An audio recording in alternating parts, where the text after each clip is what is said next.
अच्छा ये बताओ कितने बच्चों ने मेंस्ट्रुएशन पहले भी पढ़ रखी है, एक बार हाथ खड़े करके बताओ मुझे।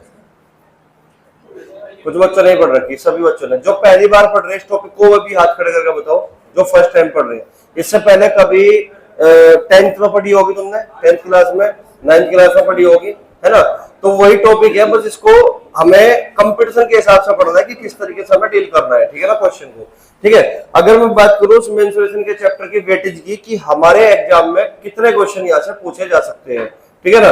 तो सबसे पहले मैं बात करूंगा कि ऐसा कोई सरकारी एग्जाम नहीं है कि जिसमें यहाँ से क्वेश्चन ना आए, ठीक है ना। टीचिंग के एग्जाम को भी अगर हम शामिल करें तो टीचिंग का एग्जाम जैसे कि यूपी टेट है, सी टेट है, तो वहां पे भी यहाँ से क्वेश्चन बनते ही बनते हैं, ठीक है ना। और सरकारी एग्जाम और भी बहुत सारे हैं, वनडे एग्जाम, ठीक है ना, जैसे कि यूपी पुलिस कांस्टेबल को ले लो या यूपीएसआई को ले लो या फिर एसएससी का कोई भी एग्जाम ले लो जिसमें मैथमेटिक्स आता है, तो उसमें मेंस्ट्रुएशन जरूर आएगी। बात समझ में आई? तो चैप्टर हो जाता है बहुत ज्यादा इंपॉर्टेंट। तो कई बार ऐसा भी देखा गया है कि कुछ बच्चे ना इस चैप्टर को पढ़ने से थोड़ा सा डर लगता है उनको, ठीक है ना। उस डर का कारण केवल यही है कि इसमें जो फॉर्मूले हैं उनको याद करने में दिक्कत होगी, उनको याद कैसे करें, है ना। तो मैं तुम्हें इस तरीके से लेकर चलूंगा कि जो चैप्टर के फॉर्मूले होंगे, है ना, वो भी तुम बहुत ही आसानी से समझ भी पाओगे और याद भी रख लोगे, ठीक है ना।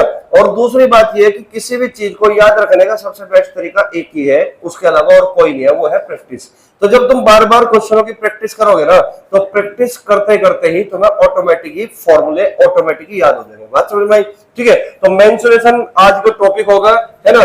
और अगर मैं बात करूं कितने दिन तक ये चलेगी मेंस्ट्रुएशन, है ना, तो मेंस्ट्रुएशन अपने आप में एक लंबा टॉपिक है। अब ये नहीं है कि हमने स्टार्ट कर दिया और 10 दिन में मैं खत्म कर दूं। 10 दिन में खत्म हो तो सकता है, लेकिन फिर तुम्हें सही तरीके से ना पढ़ाकर बस ऊपर ऊपर से पढ़ाना पड़ेगा और वो 10 दिन में हम खत्म कर लेंगे उसको, और उसका कोई फायदा नहीं होगा। पता चला पेपर में, तुम्हारे एग्जाम में, किसी भी एग्जाम में तुम बैठे हो और तुम्हारे एग्जाम में कोई नया क्वेश्चन पढ़ के आगे जो तुमने पढ़ा ही नहीं। तो इसलिए किसी भी चीज को पढ़ना है, एक बार पढ़ो तो ढंग से पढ़ो एक बार ही, है ना। ढंग से पढ़ने के बाद तुम किसी भी एग्जाम को टारगेट करो, क्योंकि कोई भी चैप्टर हो कुछ भी आ सकता है, इसलिए सही तरीके से हर चीज को बहुत बारीकी से पढ़ना होता है, ठीक है। तो मेंस्ट्रुएशन को हम इस तरीके से स्टार्ट करेंगे कि हर वो बच्चा जो पहली बार पढ़ रहा है या फिर जिसको मेंस्ट्रुएशन से डर लगता है, उस बच्चे के भी बहुत ही अच्छे से ये टॉपिक समझ में आने वाला है, ठीक है। तो बिल्कुल बेसिक से स्टार्ट करेंगे, बिल्कुल जीरो से, बिल्कुल शून्य से, ठीक है। और आज की जो क्लास होगी मेंस्ट्रुएशन का एक बेस होगा, एक तरीके से मेंस्ट्रुएशन टॉपिक का इंट्रोडक्शन होगा। तो स्टार्ट करते हैं फिर, है ना। चलिए, तो मेंस्ट्रुएशन में क्या क्या हमें पढ़ना है, किस तरीके से बांट दी जाएगी, ठीक है। इसमें हमें दो चीजों पे फोकस करना है, एक तो 2D और एक भाई 3D। 2D और 3D का मतलब क्या है, मुझे पता है कि बहुत सारे बच्चे ऐसे होंगे जो 2D और 3D के बारे में नहीं जानते होंगे, लेकिन मैं जैसे ही बता दूंगा तुम समझ जाओगे कि 2D का मतलब क्या है और 3D का मतलब क्या है। 2D का मतलब, D का मतलब होता है डायमेंशन। डायमेंशन मतलब विमाएं, यानी कि ऐसी आकृति जिसमें दो विमाएं होती है, ऐसी आकृति जिसमें दो विमाएं होती है। दो विमा कुछ भी हो सकती है, लंबाई हो सकती है, चौड़ाई हो सकती है, या लंबाई हो सकती है, ऊंचाई हो सकती है, उसी ऊंचाई को हम चौड़ाई की तरह ट्रीट करते हैं। बात समझ में आई? तो जिसमें दो विमाएं होती है, क्लियर होगी बात, ठीक है। जैसे हमारा आयत है, रेक्टेंगल है, ठीक है ना। तो जो रेक्टेंगल है वो क्या है, 2 डायमेंशन है, क्योंकि इसमें दो ही विमाएं हैं, दो ही डायमेंशन है, क्लियर होगी बात। एक लंबाई है और एक चौड़ाई है। तो ऐसी आकृति जिसमें 2 डायमेंशन हो, 2 डायमेंशन हो, उसी को हम क्या बोलते हैं, 2D, क्लियर। दूसरी चीज मतलब 3D, यानी कि ऐसी आकृति जिसमें 3 विमाएं हो, 3 डायमेंशन हो। बात समझ में आई? जिसमें लंबाई चौड़ाई के साथ साथ ऊंचाई यानी कि हाइट भी हो, क्लियर होगी बात। तो उसको बोलते हैं 3D। अब अगर मैं बात करूं हम 2D में पढ़ते क्या है, 2D में हम पढ़ते क्या है, तो 2D में भाई हम दो चीज पढ़ते हैं, दो चीज। पहली चीज होगी हमारी एरिया। पहली चीज क्या होगी, एरिया। एरिया को हम हिंदी में क्या बोलते हैं, क्षेत्रफल। क्षेत्रफल, तो हम एरिया पढ़ते हैं एक। तो दूसरी चीज क्या पढ़ते हैं भाई, पेरीमीटर पढ़ते हैं, पेरीमीटर। पेरीमीटर, तो पेरीमीटर को हम हिंदी में क्या बोलते हैं, परिमाप।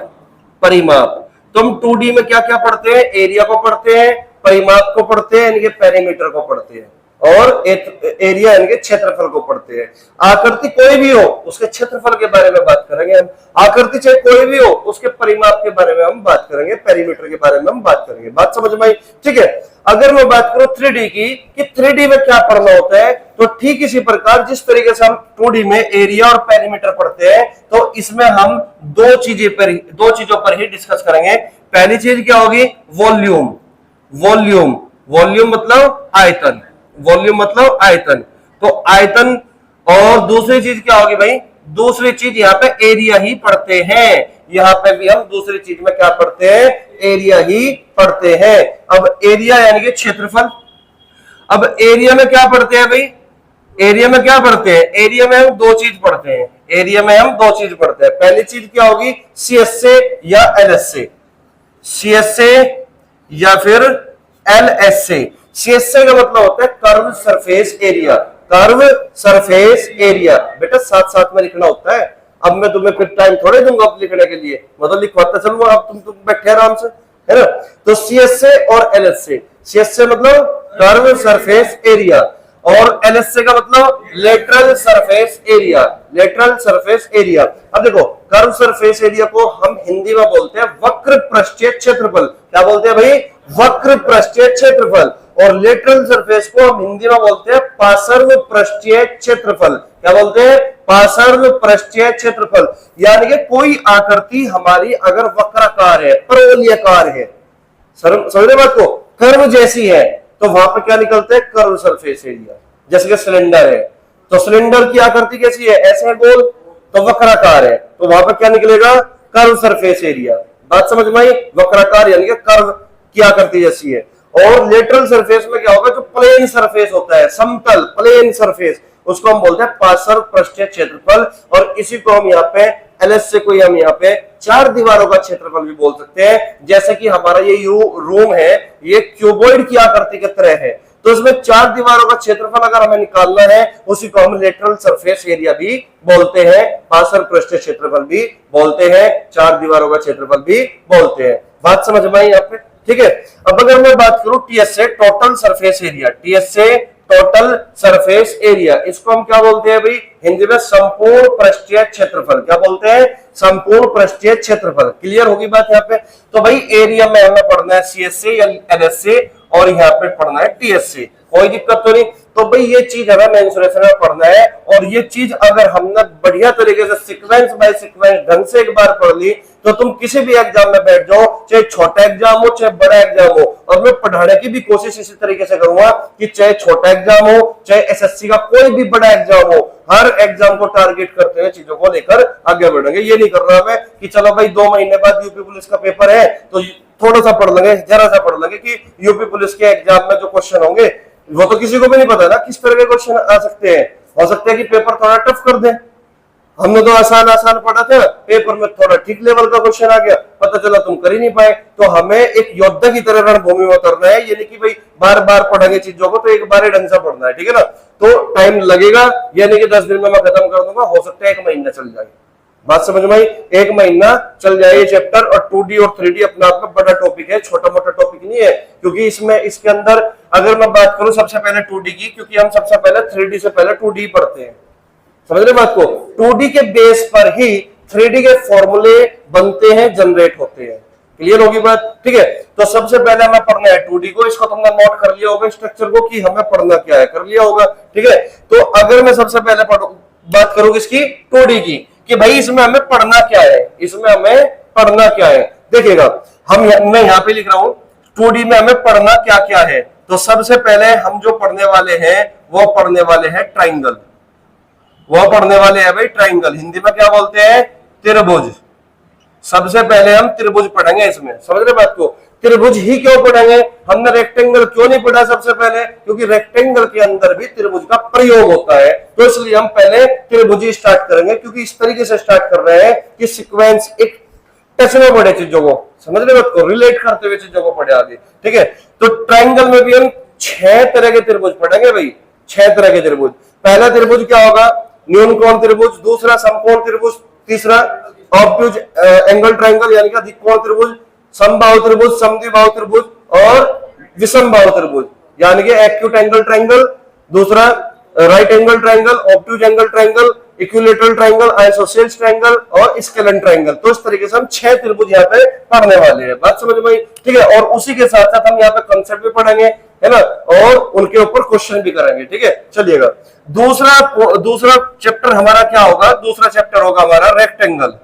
रेक्टेंगल मतलब दूसरा टॉपिक हमारा रेक्टेंगल, इसको बोलते हैं हम आयत, इसको बोलते हैं हम आयत। तो रेक्टेंगल के अंदर तमाम तरह के जितने भी क्वेश्चन बनाए जा सकते हैं वो सब हम इसमें पढ़ने वाले हैं रेक्टेंगल में।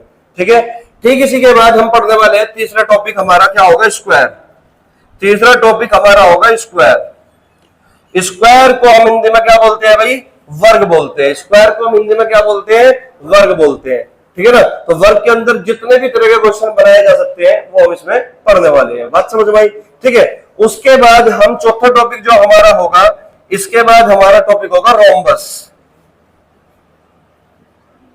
रोम्बस, रोम्बस को हम क्या बोलते हैं? समचतुर्भुज। क्या बोलते हैं भाई? समचतुर्भुज। समचतुर्भुज, बात समझ में आई? अब रोम्बस के बाद यानी कि 5वें नंबर पे जो हम पढ़ने वाले हैं वो पढ़ने वाले हैं पैरेललोग्राम।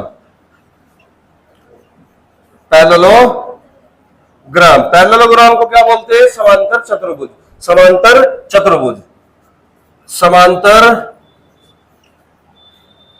चतुर्भुज, बात समझ में आई?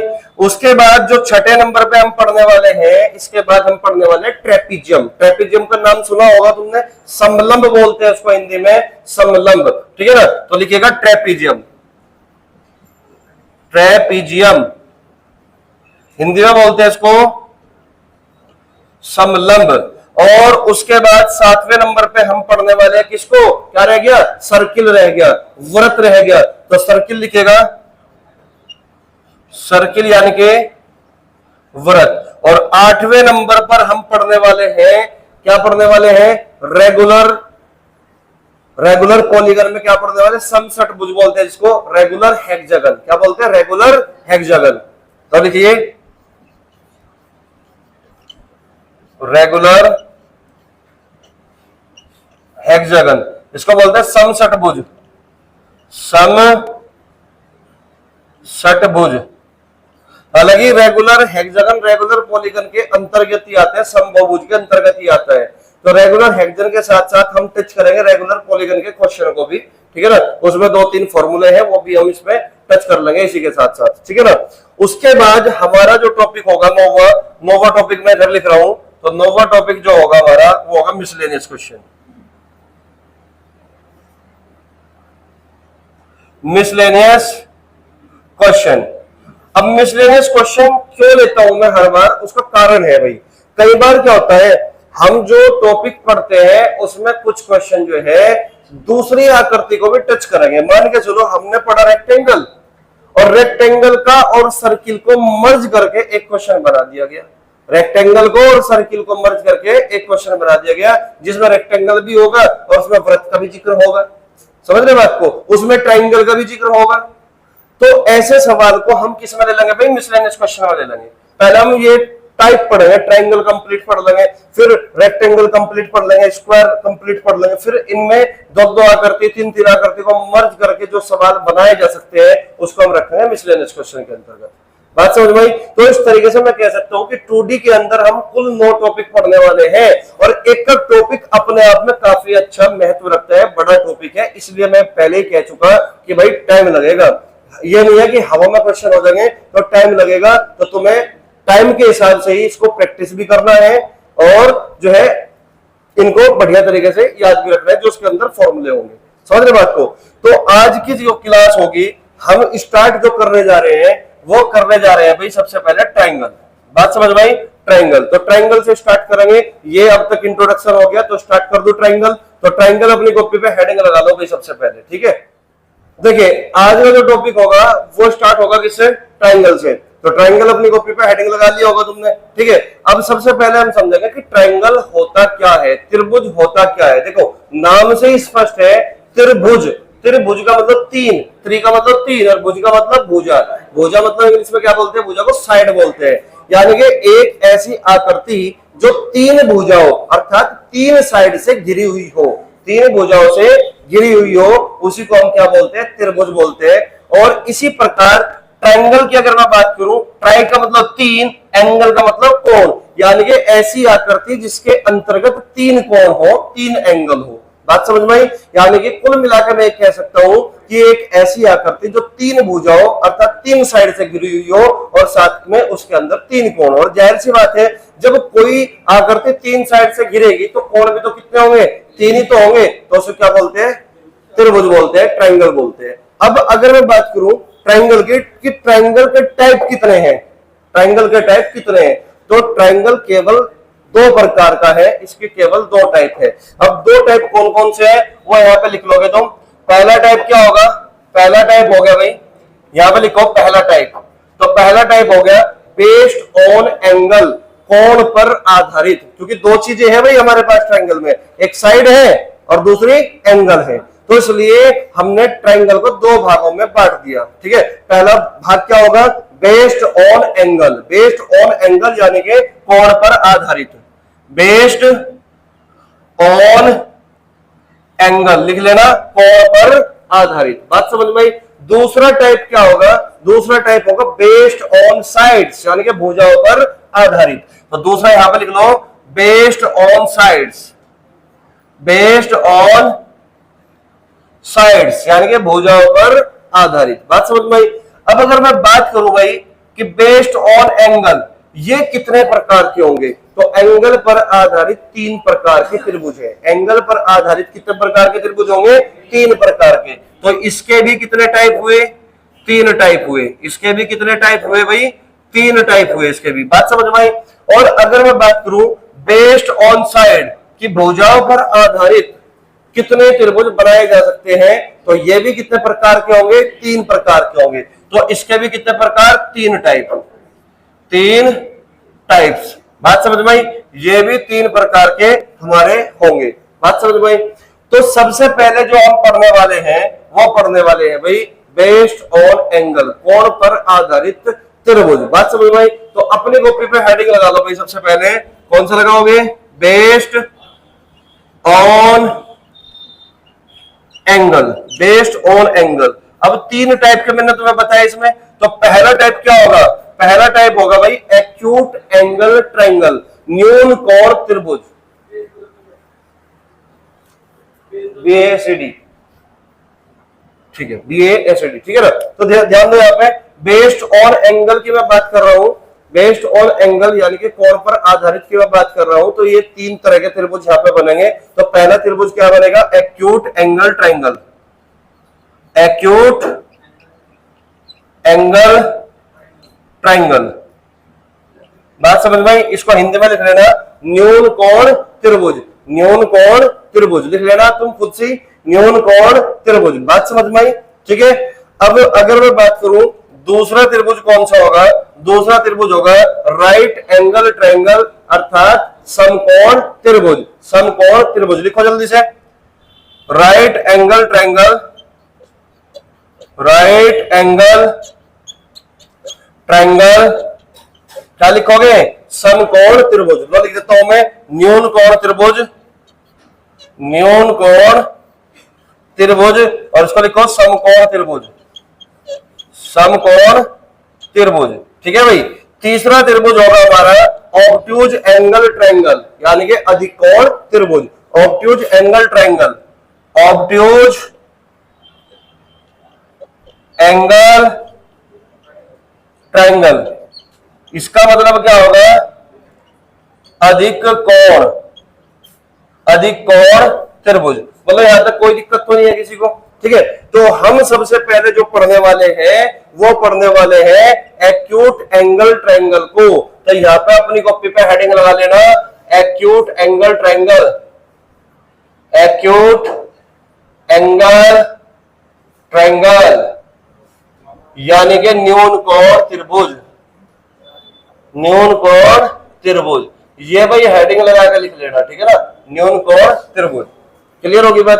अब बात को समझिए भाई, न्यून कोण त्रिभुज कैसा होता है। देखो बिल्कुल जीरो से स्टार्ट किया मैंने तुम्हें, ठीक है ना। ट्रायंगल स्टार्ट किया तो ट्रायंगल के बारे में हमने पहले चर्चा की कि कितने प्रकार के होंगे। अब हमने स्टार्ट कर दिया एक्यूट एंगल ट्रायंगल, यानी कि न्यून कोण त्रिभुज कैसा होगा, तो नाम से स्पष्ट हो रहा, न्यून कोण त्रिभुज यानी कि एक ऐसा त्रिभुज जिसके तीनों कोण 90 डिग्री से छोटे हो, जिसके तीनों एंगल 90 डिग्री से कम हो।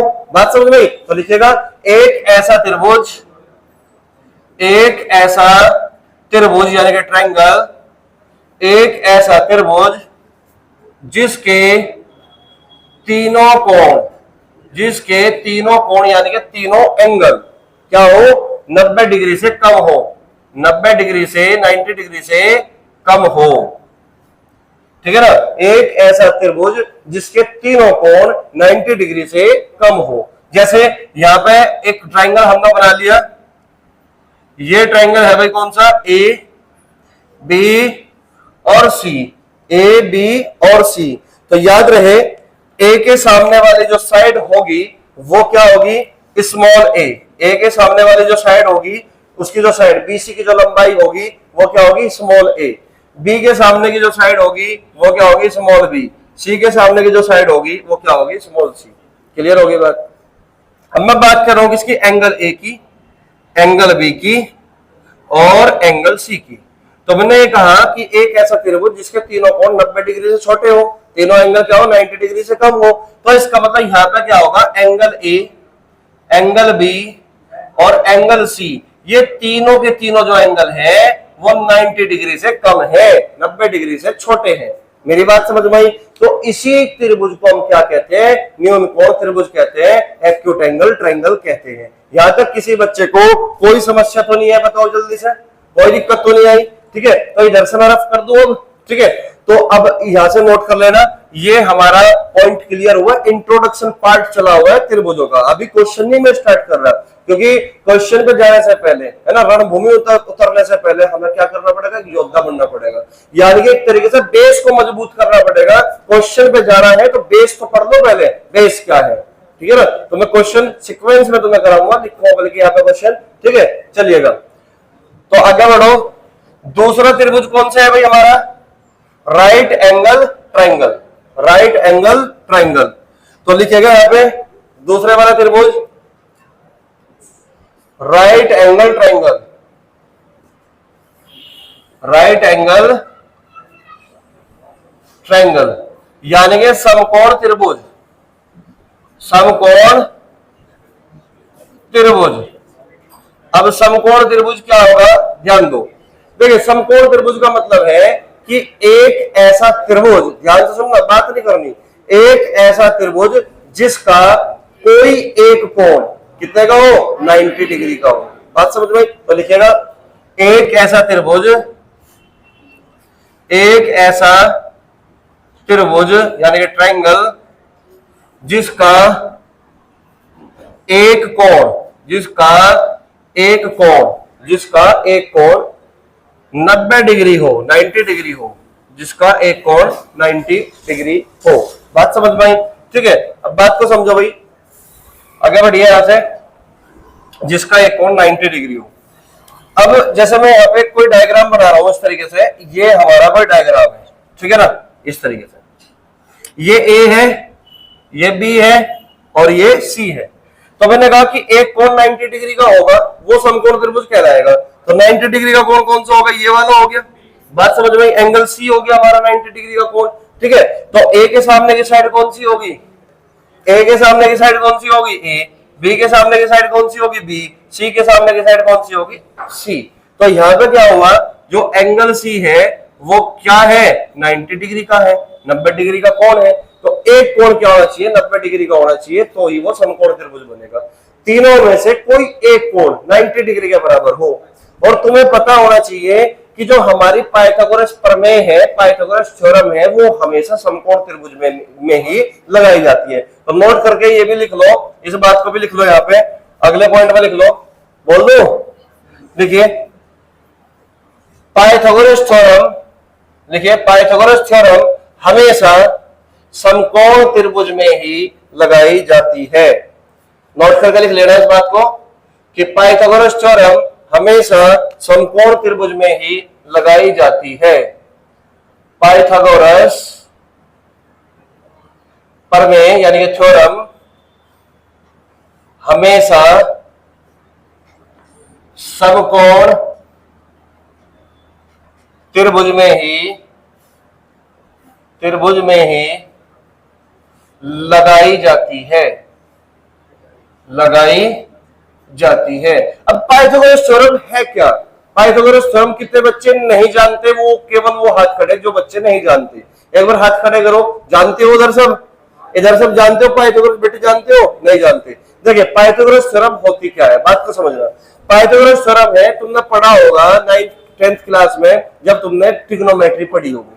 ट्रिग्नोमेट्री में पढ़ाई जाती है पाइथागोरस थ्योरम। हालांकि मेंसुरेशन में भी इसका यूज है। अब ये बताओ 9th 10th में तुम्हारे पास मैथ होगा, जरूर होगा। था उस टाइम पे तुम ढंग से पढ़े नहीं होगे बिल्कुल भी, है ना? तुम क्यों नहीं पढ़े उस टाइम पे? मजे में थे ना? तो अगर उस टाइम पे ढंग से पढ़ लेते ना तो तुम्हारा जो कंपटीशन का जो ये है ना पढ़ाई, ये तुम्हारी और आसान लगती।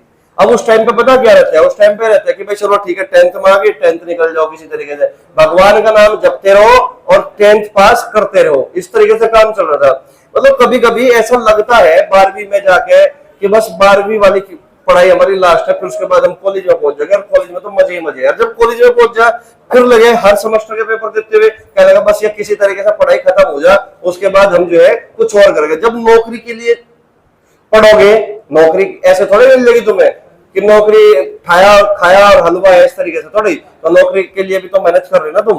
तो इसलिए हर पड़ाव पर मेहनत करनी जरूरी है, हर पड़ाव पर मेहनत करनी पड़ेगी। जब तुम ग्रेजुएशन कर लो ना तो ग्रेजुएशन करने के बाद भी फिर वो जिंदगी की लड़ाई स्टार्ट हो जाए।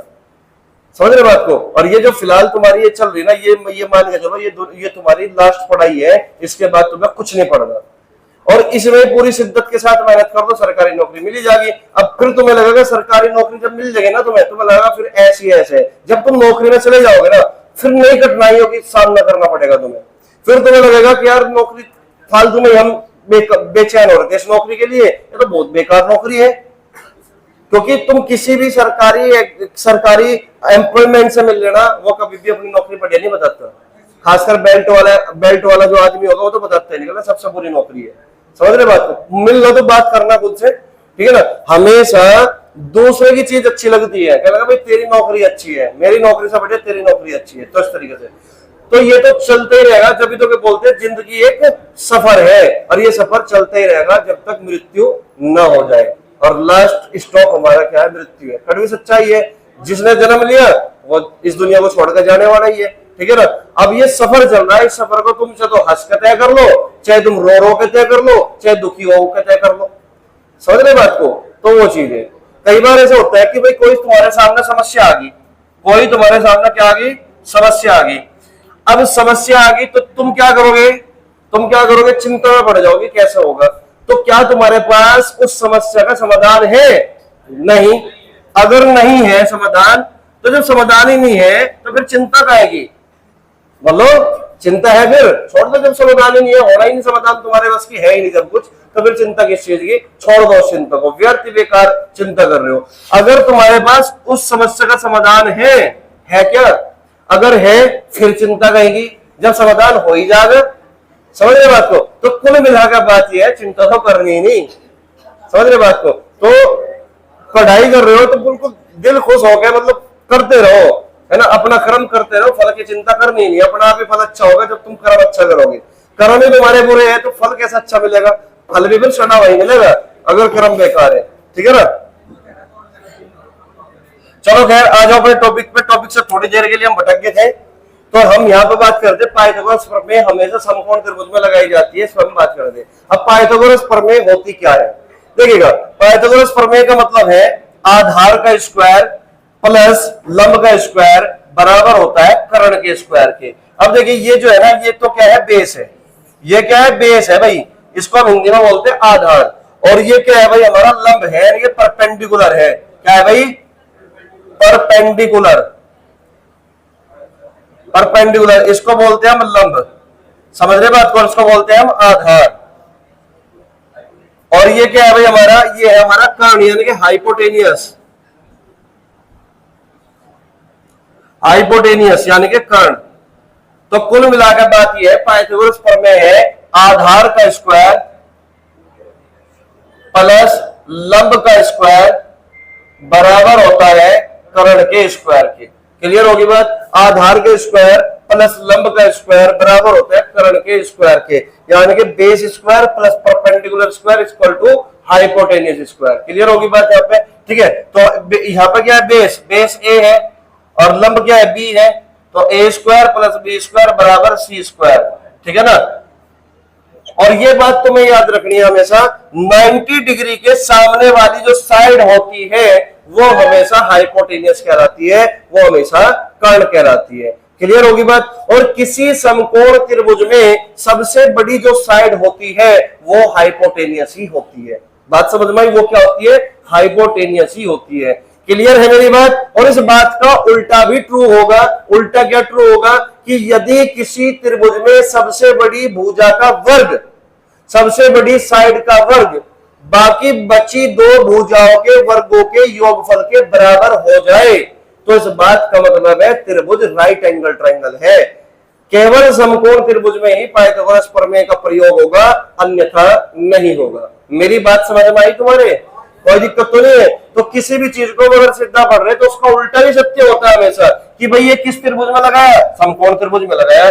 अगर ये समकोण त्रिभुज में लगाया तो इसका मतलब अगर ये बात इक्वल हो जाए तो इसका मतलब त्रिभुज भी कैसा है, समकोण त्रिभुज है। सी जो है साइड वो सबसे बड़ी है, क्यों? क्योंकि हाइपोटेनियस है, और किसी भी समकोण त्रिभुज की सबसे बड़ी साइड क्या होती है, वो हाइपोटेनियस होती है। तो इसका मतलब सबसे बड़ी भुजा का वर्ग बाकी दो बची भुजा के वर्गों के योगफल के अगर बराबर आया तो त्रिभुज कैसा होगा, समकोण त्रिभुज होगा। क्यों कही मैंने तुम्हें ये बात? उसका कारण है भाई, क्वेश्चन पेपर में पूछा जाता है कि कोई त्रिभुज है और उसकी साइड का जो रेशियो है वो इतना इतना है, तो बताइए निम्न चार विकल्पों में से कौन सा विकल्प सही है? चार ऑप्शन होंगे कि त्रिभुज न्यून कोण त्रिभुज होगा, यह त्रिभुज अधिक कोण त्रिभुज होगा, यह त्रिभुज समकोण त्रिभुज होगा, यह त्रिभुज जो है समद्विबाहु त्रिभुज होगा। इस तरीके से चार ऑप्शन तुम्हें मिलेंगे, तो उसके लिए भी ये कंसेप्ट होगा, ये इसका उल्टा भी काम करेगा वहां पे, कि अगर बड़ी भुजा का वर्ग बाकी दो बड़ी भुजाओं के योग वर्गों के योगफल के बराबर हो जाए तो हम एकदम से क्या बोल देंगे, त्रिभुज कैसा है, समकोण त्रिभुज है। मेरी बात समझ में आई? कोई दिक्कत तो नहीं? चलिए अब दूसरा हमारा ये पॉइंट क्लियर हो गया, राइट एंगल ट्रायंगल वाला। तीसरा पॉइंट क्या था? तीसरा है भाई obtuse angle triangle. Obtuse angle triangle, obtuse angle triangle यानी कि अधिक कोण त्रिभुज। अधिक कोण त्रिभुज। अब अधिक कोण त्रिभुज को समझिए भाई, अधिक कोण त्रिभुज क्या है? देखिएगा, अधिक कोण त्रिभुज का मतलब है कि एक ऐसा त्रिभुज जिसमें कोई एक कोण 90 डिग्री से ज्यादा हो और 180 डिग्री से कम हो। बात समझ में आई? कोई एक कोण है ना, तो लिखिएगा एक ऐसा त्रिभुज, एक ऐसा ट्रायंगल, ऐसा त्रिभुज जिसमें कोई एक कोण यानी कि कोई एक एंगल 90 डिग्री से अधिक हो, 90 डिग्री से अधिक और 180 डिग्री से यानी कि 180 डिग्री से कम हो, 180 डिग्री से कम हो। बात समझ में आई? कि एक ऐसा त्रिभुज जिसमें कोई भी एक सिंगल एंगल, कोई भी एक कोण 90 डिग्री से ज्यादा हो और 180 डिग्री से कम हो, उसी को क्या बोलते हैं हम? ऑब्ट्यूज एंगल ट्रायंगल यानी कि अधिक कोण त्रिभुज। रफ कर दो इधर से, ठीक है ना? तो यहां पर मैं डायग्राम बना रहा, इस तरफ देखना। तो अधिक कोण त्रिभुज की मैं बात कर रहा था, तो देखिएगा डायग्राम कैसे बनेगा। जैसे कि मैंने ये डायग्राम इस तरीके से बना दिया, तो ये ए है और ये बी है और ये सी है, तो हमारे पास एक ट्रायंगल है ए बी सी। अब तुम्हें बताया कि ए के सामने वाली जो ए एंगल होगा उसके सामने वाली साइड हमेशा ए, बी एंगल के सामने की साइड हमेशा बी और सी एंगल के सामने की साइड हमेशा क्या होगी? सी होगी। मतलब बात समझ में आई? तो तुम देख पा रहे होंगे कि जो एंगल सी है हमारा वो 90 डिग्री से ज्यादा है, 90 डिग्री से ज्यादा दिख रहा है तुम्हें स्पष्ट रूप से, समझ रहे बात को? और लेकिन 180 से छोटा है, 180 डिग्री से क्या है? छोटा है। तो इसी को हम क्या बोलते हैं? Obtuse angle triangle. यहां तक किसी बच्चे को कोई समस्या तो नहीं है? क्लियर है बात? एकदम बढ़िया तरीके से समझ में आ रहा। कोई चाहे बच्चा पहली बार भी पढ़ रहा होगा ना तो उसके भी समझ में आएगा हर चीज। है ना। वो अलग बात है कि वो अगर समझना ही नहीं चाहता तो वो अलग बात है कि भाई फिर तो देखो हम कुछ कर नहीं सकते हैं, ठीक है ना। लेकिन मैं एक चीज बहुत ही ध्यान से सीक्वेंस में पढ़ाने की कोशिश कर रहा है, ठीक है। आगे बढ़ो भाई इससे। तो ऑब्ट्यूज एंगल ट्राइंगल हो गया हमारा खत्म, यानी कि हमने जो पढ़ लिया वो पहला टाइप हमने ट्राइंगल का पढ़ लिया बेस्ड ऑन एंगल। अब हमारा जो दूसरा टाइप स्टार्ट होगा वो होगा based on sides, based on sides, भुजाओं पर आधारित, है ना। तो लिखेगा अपनी कॉपी पर हेडिंग लगाओ भुजाओं पर आधारित, यानी कि बेस्ड ऑन साइड। अब बेस्ड ऑन साइड की अगर मैं बात करूं भाई, ये भी तो 3 प्रकार के हैं। ये भी कितने प्रकार के हैं? 3 प्रकार के।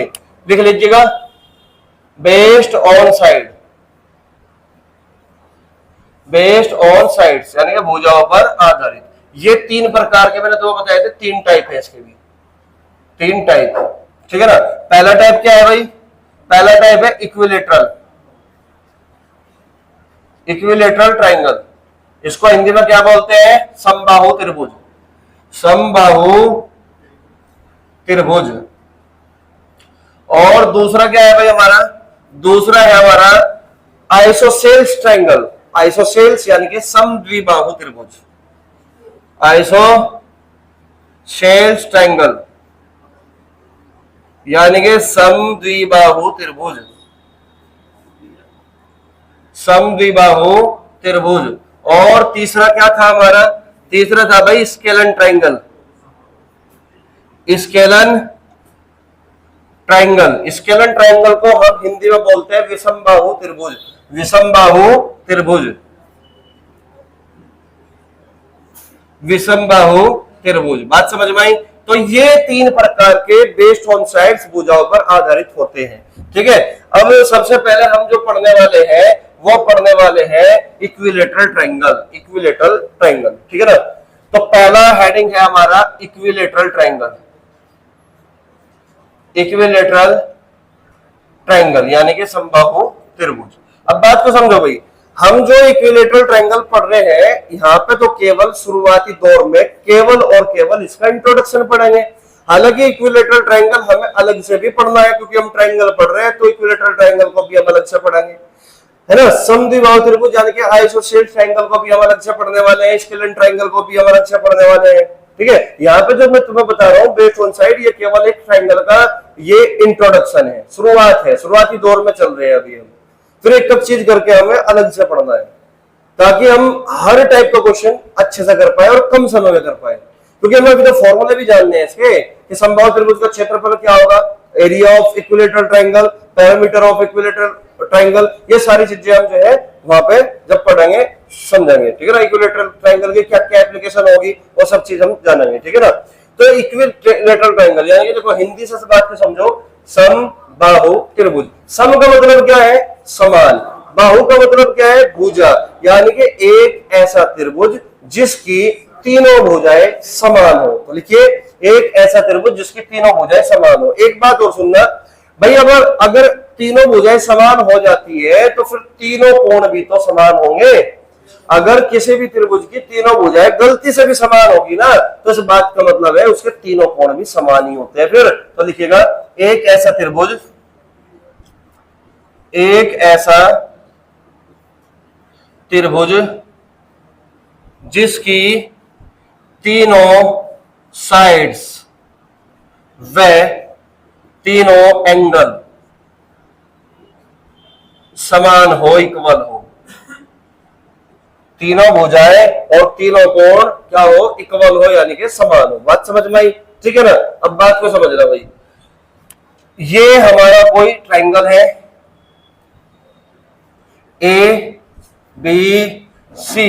तो मैंने कहा ए के सामने की साइड ए, बी के सामने की साइड क्या होगी बी, सी के सामने की साइड क्या होगी सी। तो ये एंगल है ए और ये एंगल कौन सा है बी और ये एंगल कौन सा है सी। क्लियर होगी बात? तीनों साइड बराबर है। अगर तीनों साइड बराबर है तो ए बराबर बी बराबर सी, तो इसको मैं केवल ए के बराबर ही रख लेता हूं। फिर बोलो तीनों साइड बराबर होगी क्या? यहां तक कोई दिक्कत है किसी को? अगर तीनों साइड बराबर है, ए बराबर बी बराबर सी, तो इन तीनों का मतलब फिर ए ही रख लेते हो। ये भी ए है, ये भी ए है, ये भी ए है, कोई समस्या नहीं होगी। अगर तीनों साइड बराबर है तो इस बात का मतलब है फिर तीनों एंगल भी क्या होंगे? बराबर होंगे। अब तीनों एंगल भी बराबर होंगे तो एंगल ए बराबर एंगल बी बराबर एंगल सी।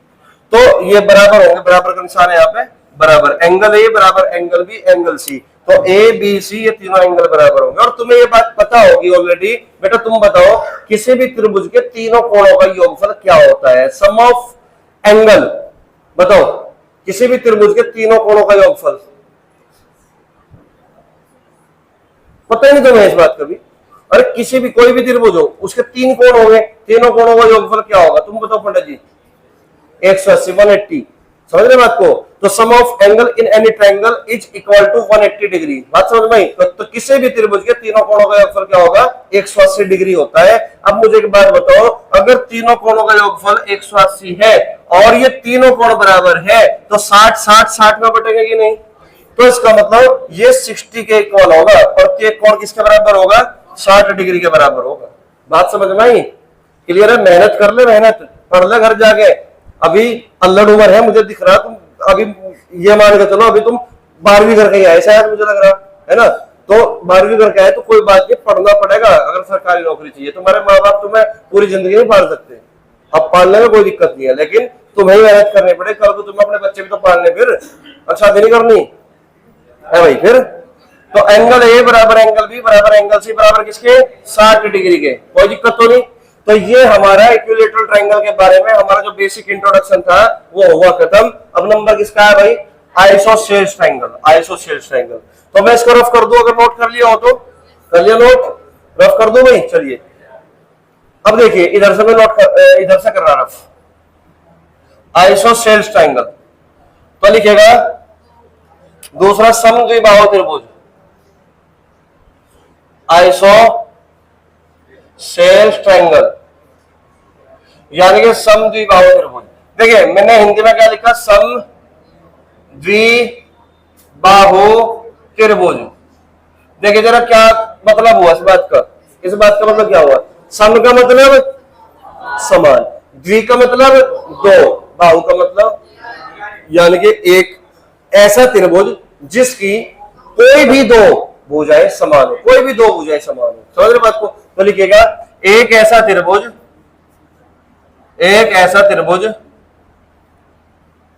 जिसकी कोई भी दो साइड्स, कोई भी दो साइड से दो भुजाएं बराबर हो, दो साइड्स बराबर हो। ठीक है ना? अब अगर दो साइड बराबर है तो समान भुजाओं के द्वारा शीर्ष पर बना कोण भी समान होता है। बात समझ में आई? समान भुजाओं के द्वारा शीर्ष पर बना कोण भी समान होता है। यहाँ पे हमने पढ़ी थी कि ये तीनों साइड क्या है? आपस में बराबर है। तो ये तीन भुजाएं हैं और तीनों साइड क्या है? बराबर है। तो तीनों भुजाओं के द्वारा, इस भुजा के द्वारा शीर्ष पर बना कोण ये है, इस भुजा के द्वारा शीर्ष पर बना कोण ये है वर्टेक्स, और इस भुजा के द्वारा इस वर्टेक्स पर बना कोण ये है। और तीनों भुजाएं बराबर है तो समान भुजाओं के द्वारा वर्टेक्स पर यानी कि शीर्ष पर बना कोण भी क्या होगा? इक्वल होगा, समान होगा। बात समझ में आई? समबाहु त्रिभुज में हमने ये बात पढ़ ली। क्लियर होगी बात? तो यहाँ पे अगर दो भुजाएं समान है तो उन्हीं दो समान भुजाओं के द्वारा बनाए गए कोण जो शीर्ष पर बनेंगे वे भी क्या होंगे? समान होंगे। क्लियर होगी बात? तो यहाँ पर मैं लिख देता हूं बराबर हो तथा समान भुजाओं के द्वारा, समान भुजाओं के द्वारा शीर्ष पर बना कोण, शीर्ष पर बने कोण, शीर्ष पर बने कोण भी समान होते हैं, समान होते हैं। ठीक है? तो एक ऐसा त्रिभुज जिसकी कोई भी दो साइड्स बराबर हो तथा समान भुजाओं के द्वारा शीर्ष यानी कि वर्टेक्स पर बने कोण भी समान होते हैं। ठीक है? तो इस तरीके से हमने कोई ट्रायंगल बना लिया। तो मान के चलो ये त्रिभुज हमारा कैसा है? एबीसी है, एबीसी। और इसमें ए बी जो है एसी के बराबर कर दी हमने। ए बी किसके बराबर कर दी? एसी के। ए के सामने की साइड ए होगी, बी के सामने की साइड बी होगी, सी के सामने की साइड सी होगी। तो इसका मतलब साइड बी किसके बराबर है? साइड सी के। यानी कि एसी ए बी के बराबर है, यानी कि बी बराबर किसके है? सी के। तो ये बी और सी बराबर हो गए, साइड बी और साइड सी बराबर है। अगर ये बराबर है तो समान भुजा है दोनों के दोनों। तो समान भुजाओं के द्वारा शीर्ष पर यानी कि इस भुजा के द्वारा बना कोण कौन सा होगा? ये होगा। और इस भुजा के द्वारा कौन सा बना कोण, ये होगा। तो इसका मतलब ये दोनों कोण भी क्या होंगे, आपस में बराबर होंगे। तो एंगल बी बराबर एंगल सी। मतलब बात समझ में आई, कोई समस्या, कोई दिक्कत तो नहीं। तो ये हमारा इंट्रोडक्शन है, बेसिक इंट्रोडक्शन है। अभी इसके बारे में और भी हम समझेंगे अलग से जब पढ़ेंगे, ठीक है ना। तो अभी बेसिक इंट्रोडक्शन चला हुआ है, आइसोसेल्स ट्रायंगल। इसके बाद हम पढ़ते हैं कौन सा, तीसरा भेद कौन सा था, तीसरा टाइप कौन सा था, स्केलन ट्रायंगल। स्केलन ट्रायंगल मतलब विषम बाहु त्रिभुज। तो लिखेगा अपनी कॉपी पे, हेडिंग लगा लो तीसरे वाले नंबर का, विषम बाहु त्रिभुज, विषम बाहु त्रिभुज। तो तीसरा पॉइंट है विषम बाहु त्रिभुज, विषम बाहु त्रिभुज यानी कि scalene, scalene triangle, scalene triangle. Scalene triangle देखो नाम से स्पष्ट हो रहा, विषम बाहु, बाहु का मतलब भुजा, विषम मतलब अलग अलग, यानी कि एक ऐसा त्रिभुज जिसकी तीनों भुजाएं अलग अलग होती है। बात समझ में आई, एक ऐसा त्रिभुज जिसकी तीनों भुजाएं क्या हो, असमान हो, यानी कि तीनों भुजाएं अलग अलग हो। तो लिखिए एक ऐसा त्रिभुज जिसकी तीनों भुजाएं असमान हो, एक ऐसा त्रिभुज जिसकी तीनों भुजाएं, तीनों साइड्स असमान हो, असमान यानी कि अलग अलग, अलग अलग, असमान हो। बात समझ में आई, यानी कि जिसकी तीनों भुजाएं बिल्कुल अलग अलग हो, डिफरेंट हो, है ना, कोई एक दूसरे के इक्वल ना हो। तो उसी को क्या बोलते हैं, विषम बाहु त्रिभुज बोलते हैं। तो जैसे कि हमने कोई त्रिभुज बनाया, ये हमारा कोई त्रिभुज है भाई, ए हो गया, बी हो गया और सी हो गया। ए के सामने की साइड ए है, बी के सामने की साइड बी है, सी के सामने की साइड सी है। क्लियर होगी बात। तो यहाँ पे कोई भी साइड इक्वल नहीं है, A not equal to B not equal to C.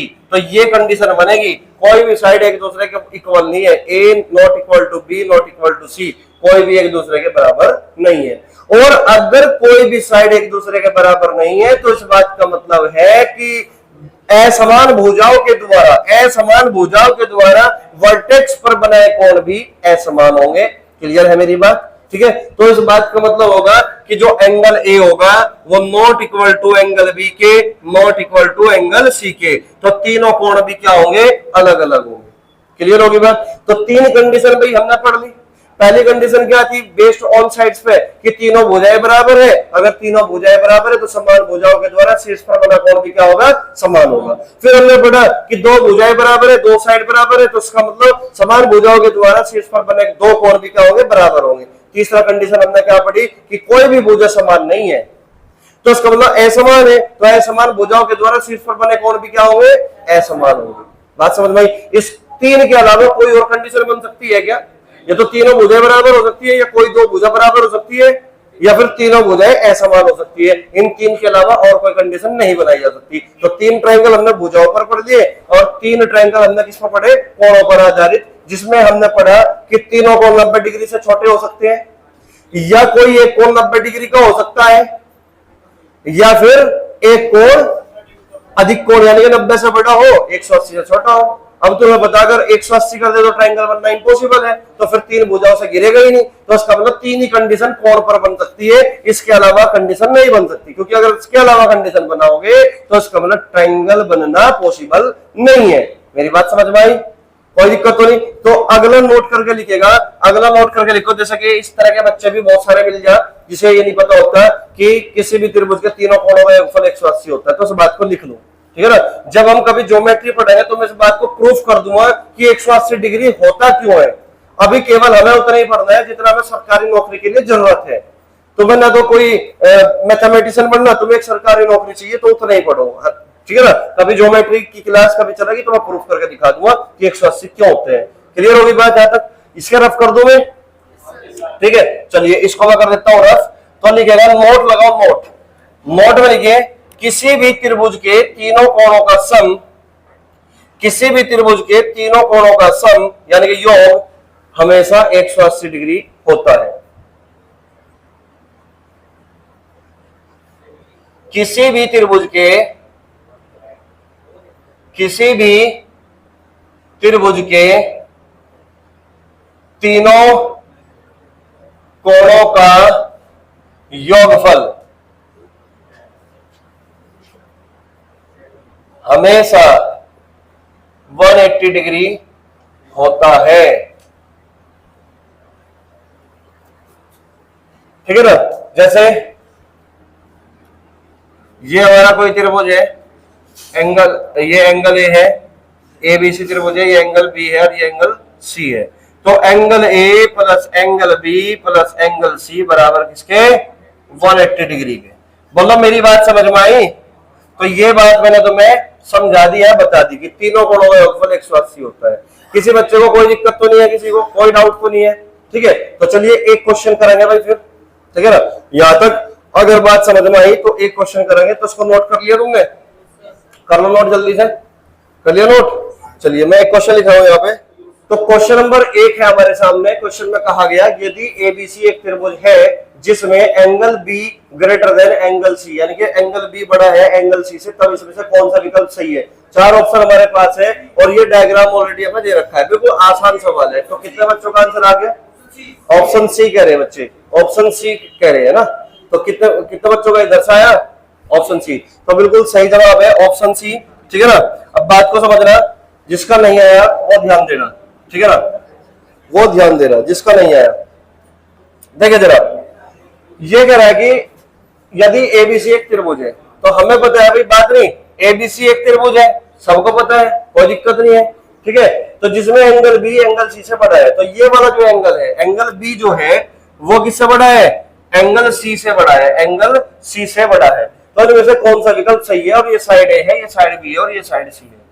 तो जिन बच्चों का ये क्वेश्चन नहीं हुआ तो उसके लिए एक छोटी सी बात लिखो, एक कंसेप्ट लिखो या नोट करके लिखो, या फिर नोट करके लिखो, एक नोट करके लिखो जिसका सवाल का जवाब नहीं आया।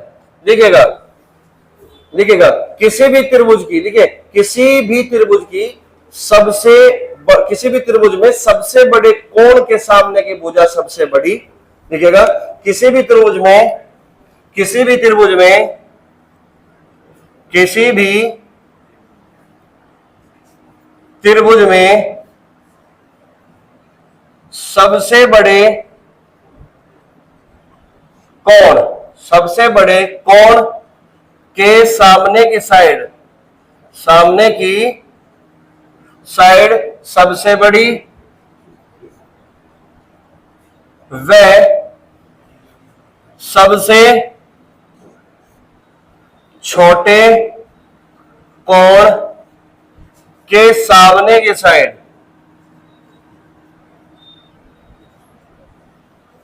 सबसे छोटी होती है, सबसे छोटी होती है। ठीक है, जैसे मैं यहां पे कोई डायग्राम से समझा रहा हूं। ये कोई ट्रायंगल है, ये ए है, ये बी है और ये सी है। और हमने कहा कि जो एंगल बी है ना वो लार्ज है। एंगल बी क्या है भाई? लार्ज है, लार्जेस्ट है, लार्जेस्ट है। और ए के सामने की साइड कौन सी है? ए है। ए के सामने की साइड कौन सी है? ए है। बी के सामने की साइड कौन सी है? बी है। सी के सामने की साइड कौन सी है? सी है।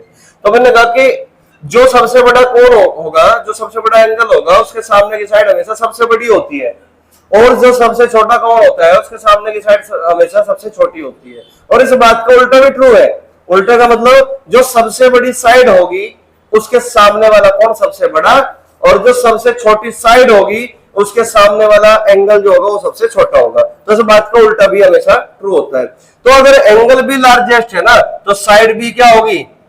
साइड बी भी क्या होगी? लार्जेस्ट होगी। बात समझ में आई? इसी प्रकार अगर मैं बात करूं कि एंगल सी हमारा क्या स्मॉलेस्ट है, एंगल सी क्या है भाई? स्मॉलेस्ट, सबसे छोटा।